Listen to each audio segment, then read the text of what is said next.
सा गरजे हम, सावन सा बरसे हम, सूरज सा चमके हम, स्कूल चले हम, स्कूल चले हम। गुड मॉर्निंग बच्चों। तो आपके एसएसटी का जो है थर्ड चैप्टर हम पढ़ रहे हैं। कल हमने पढ़ा था मेजर लैंडफॉर्म्स के बारे में, तो आज हम पढ़ेंगे वर्क ऑफ ए रिवर की दरिया जो है क्या क्या काम करता है। ठीक है। सॉरी। कहता है कि the running water in the reverse erodes the landscape. कहता कि जो दरिया में पानी बहता है वो किसको, जो ज़मीन के हिस्से होते हैं, लैंडस्केप्स होते हैं, उनको भी अपने साथ ले जाता है। ठीक है। When the river tumbles at steep angle over very hard rocks और down a steep valley side it form a waterfall. देखो, जब भी ऊंचाई से पानी गिरता है, सिंपल वे में आपको समझा रहा हूँ। ठीक है। कहता है जब भी पानी जो है कहीं रॉक से गिरता है या कहीं ऊंचाई से गिरता है तो उसको हम कहते हैं क्या, वाटरफॉल्स। ठीक है। जैसे कि आपने बहुत जगहों पे देखे होंगे, जैसे नाइगेरिया फॉल्स है, वो ऊंचाई से गिरता है तो मीन्स वो जो बनता है वहाँ पे उसको कहते हैं वाटरफॉल। वाटर होता है पानी, फॉल का होता है, फॉल होता है गिरना, नाम से पता चलता है। उसके बाद कहता as the river enters the plain it twist and turns forming large bends known as meanders. कहता कि जब भी जो दरिया है किसी प्लेन जगह में मतलब एंटर होता है, दाखिल होता है, तो वो ट्विस्ट ट्विस्ट होता है, मोड़, जब उसको टर्न लगते हैं। ठीक है। Twist and turns forming large bands, उसके जब उसको वो टर्न करता है तो बैंड्स बन जाते हैं। ठीक है। मोड़ जैसे बन जाते हैं, तो उन मोड्स को हम क्या कहते हैं, मियंडर्स कहते हैं। ठीक है। Due to the continuous erosion and deposition along the sides of the meander, the ends of the meander loop come closer and closer। कहता ड्यू टू द कंटिन्यूस, जब इरोजन जो है बार लैंडस्केप्स का इरोजन कंटिन्यूसली होता है और deposition जो भी लैंडस्केप्स होते हैं या सेडिमेंट्स होते हैं उनकी जब जो है मियंडर्स के जो है जगहों पे क्या होता है, जब वो लैंड्स डिपोजिशन होती है सेडिमेंट्स की, तो कहता कि the ends of the meander loop, तो जो मियंडर्स होते हैं वो नज़दीक नज़दीक आना शुरू हो जाते हैं। किसकी वजह से, इरोजन की वजह से। इरोजन की वजह से क्या होता है कि वो जो मिट्टी होती है वो, या जरूरी मिट्टी नहीं है, जरूरी या रेत होती है, वो मियंडर्स की साइड्स पे आ जाती है और वहाँ पे जमा रहती है। ठीक है। जिसकी वजह से वहाँ पे एरिया जो है वो कम होना शुरू हो जाता है। In due course of time, वक्त गुजरने के साथ साथ, the meander loops cuts of from the river and forms a cut off lake. ठीक है। कहता है एक दिन ऐसा आता है कि जो मियंडर्स होते हैं वो दरिया से बिल्कुल अलग हो जाते हैं एंड बनाता क्या है, कट ऑफ लेक। ठीक है।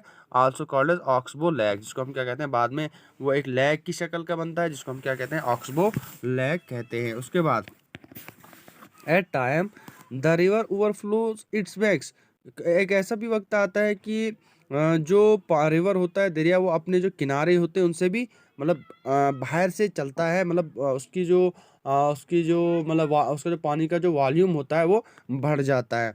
This leads to the flooding of the neighbouring areas, जिसकी वजह से क्या होता है, जब पानी का जो वॉल्यूम है वो बढ़ जाता है तो उससे क्या होता है कि जो वहाँ के मतलब एरियाज से या बैंक्स ऑफ रिवर्स पे जो भी मकान होते हैं या जो भी लोग होते हैं, तो उनको फ्लड मतलब वहाँ पे नुकसान होता है, किसकी वजह से, फ्लडिंग की वजह से।